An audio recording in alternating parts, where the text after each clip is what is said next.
Let me tell you about a major shift happening in Israel's military industry that tells us a lot about how modern weapons manufacturing is changing and what it means for global alliances. Just this week, Israel signed two deals worth $274 million that could reshape how they get their weapons. But to understand why this matters, we need to look at what's been happening between Israel and its biggest military supporter, the United States.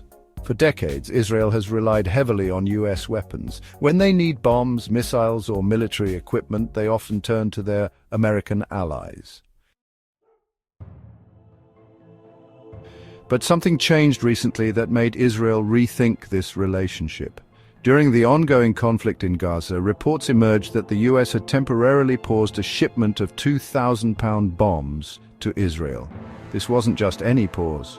It was a wake-up call for Israeli military planners. Let's break down what Israel is actually doing here. They've signed two major deals with Elbit Systems, one of their biggest defense companies. The first deal is about making their own heavy bombs, the kind they usually get from the US.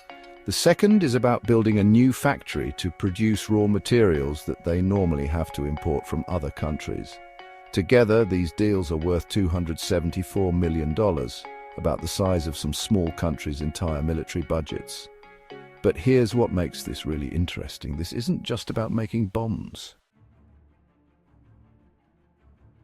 It's about something military planners call sovereign capability, the ability to produce what you need without relying on anyone else. Think about it like this. If you're always borrowing tools from your neighbor, you're dependent on them being willing to lend those tools. Israel is essentially saying we need our own toolbox. The timing here is crucial. These plans were actually in motion before the current conflict, but Israel's defense ministry says they've accelerated them during the war. It's like they've been slowly walking toward military independence, but recent events made them break into a run. Let's zoom out for a moment and look at the bigger picture. When a country decides to make its own weapons, it's not just a military decision, it's a political one.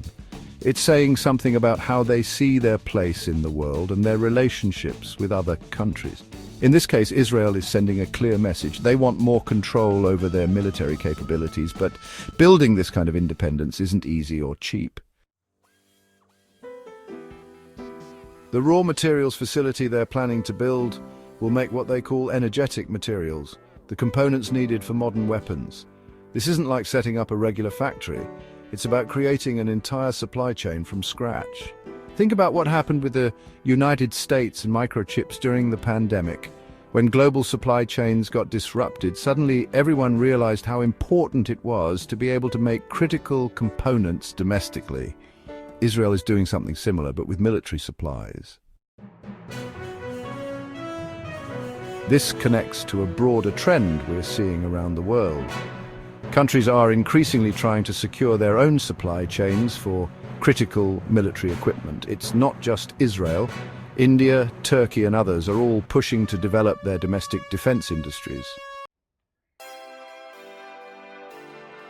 The person leading this charge in Israel is Eyal Zamir, the Director General of their Ministry of Defense. He says these new facilities will start small, but gradually expand until Israel achieves full independence in these areas. It's like building a house. You start with the foundation, but the plan is to keep adding rooms until you have everything you need. This also tells us something about how modern warfare is changing. In the past, countries might stockpile weapons and ammunition. Now they're realizing it's not just about having the weapons, it's about being able to make more when you need them.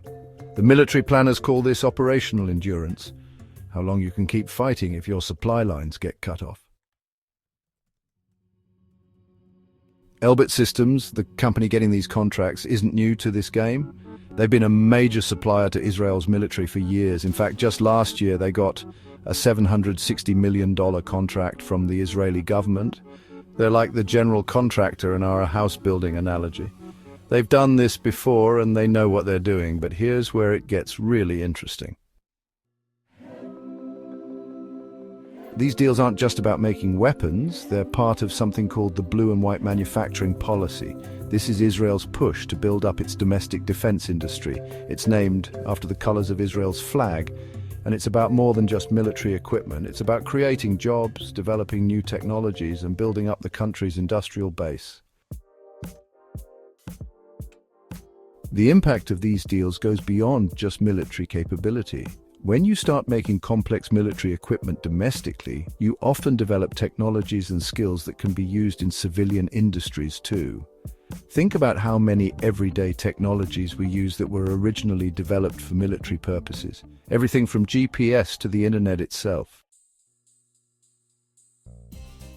This whole situation raises some fascinating questions about the future of military alliances and weapons manufacturing. If more countries start developing their own weapons industries, how does that change global relationships? What happens to traditional military alliances when countries become more self-sufficient? Looking ahead, these deals might be just the beginning.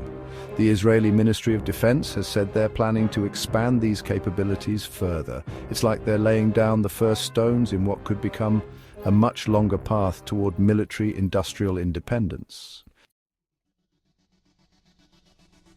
But there's also a broader lesson here about how countries think about security in the modern world. It's not just about having powerful weapons, it's about controlling the entire supply chain that makes those weapons possible. In a world where global supply chains can be disrupted by everything from pandemics to political tensions, this kind of independence becomes increasingly valuable. The real test of these new facilities will come in how well they can actually deliver what Israel needs. Building a domestic weapons industry isn't just about having the right factories, it's about having the right people, the right technology, and the right supply chains. It's a complex puzzle where all the pieces need to fit together perfectly.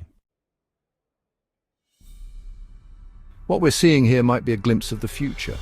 A world where more countries try to develop their own military industrial capabilities rather than relying on traditional suppliers. It's a shift that could reshape not just military relationships, but global politics as a whole. This story isn't just about Israel and weapons manufacturing. It's about how countries adapt when they realize they need to be more self-reliant. It's about the complex relationship between military capability and political independence. And most importantly, it's about how the global landscape of military power and influence might be changing right before our eyes. Looking at all of this, we can see that this isn't just a story about two business deals. It's about a country taking steps to reshape its military capabilities, its industrial base, and ultimately its place in the world. Whether these steps lead to the independence Israel is looking for remains to be seen, but one thing is clear. The landscape of global military manufacturing is changing, and this might be just the beginning.